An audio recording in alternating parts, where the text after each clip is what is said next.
475 वर्षाहून अधिक जुनं असलेलं सिंधुदुर्गातील हे मंदिर तुम्हाला माहीत आहे का?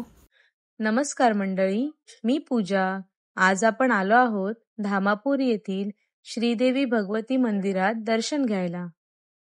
असे सांगितले जाते की इसवी सन 1530 मध्ये विजयनगर साम्राज्याचे देशमुख श्री नागेश देसाई यांनी या गावात विशाल तलाव बांधला आणि त्याच काठावर उभारलं श्रीदेवी भगवती आईचं सुंदर मंदिर.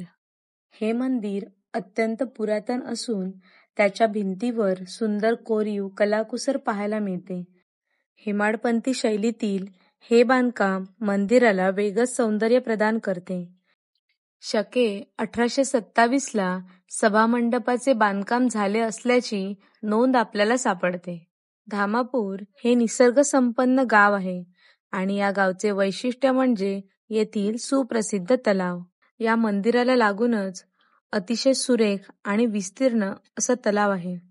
हिरव्यागार डोंगरांच्या कुशीत वसलेला हा तलाव निसर्गभ्रमण आणि शांततेचा अनुभव घेण्यासाठी एक उत्तम पर्याय आहे.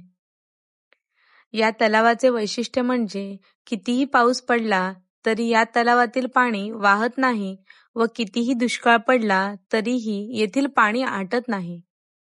जागतिक वारसा स्थळ म्हणून मान्यता मिळालेल्या या धामापूरच्या तलावाला आणि त्याच्या काठी वसलेल्या श्री भगवती देवी मंदिराला नक्की भेट द्या आणि व्हिडिओ आवडल्यास शेअर करा.